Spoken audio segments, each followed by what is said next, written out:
Okey. Cakap apa yang masalahnya? Awak tu yang memang masalah, busuk hati. Apa yang saya masalahnya? Apa yang saya busuk hatinya? Apa masalah? Apa yang saya busuk hatinya? Saya mengadu orang kampung cakap nak keluar Sempang susah. Apa benda tak payah menipu? Apa yang nak menipu? Tipu ni keke. Apa gila telefon? Ustaz, aku ada dah. Ya. Allah ada, memang Allah ada.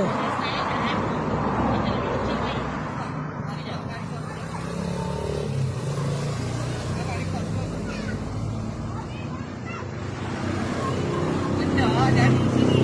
Tak ada kita terima sini Ustaz. Tapi kenapa api petik kedai kita? Apa masalah hati Ustaz? Saya tak ada petik kedai. Tak Saya cakap ini yang menghalang nak tengok keluar Sempang susah. Benda apa? Ini nak keluar Sempang susah. Semua orang mengadu, orang bawah semua mengadu dengan saya. Pak Hitam semua cakap dengan saya. Panggil lah. Kenapa dia tak datang jumpa saya? Kenapa nak jumpa abang? Awak, saya siapa dia di situ? Awak siapa? Saya orang muda. Tak kisahlah muda tua, tapi cara tu kena ada lah. Jangan pasal tu Ustaz nak post sana post sini nak condemn kita.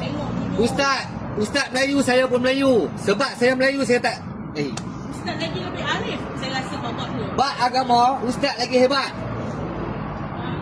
Tapi kenapa pakai 3 tahun Ustaz. macam-macam Ustaz komplain. Macam-macam Ustaz komplain. Macam-macam. Macam-macam Ustaz report. Ustaz Tapi yang saya tak masih tahu. diam. Ni 3 tahun. 3 tahun lah. Bukan Tapi 3 hari, bukan ini 3 dah saya tak bulan. boleh tahan. Sebab terlalu banyak ustaz yang komplain semua tu. Memanglah bising orang nak mengaji. Saya je mengaji online. Bising. Bising apa bendanya? Saya bising, saya nak ajar mengaji online bising. Itu kugiran tu semua bising. Jangan macam tak ada telur. Kau punya bising je kau fikir. Macam-macam ustaz komplain pasal kita. Tapi kita diam lagi.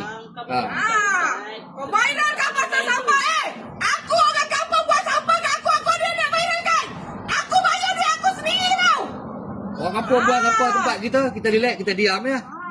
Tak ada kita nak viral-viral, hati kita tak sebusuk hati ustaz. Terus terang dia cakap. Ustaz memang busuk. Tak payah nak cakap bising. Ni kita orang jumpa dia tak ada kena-mena dengan awak.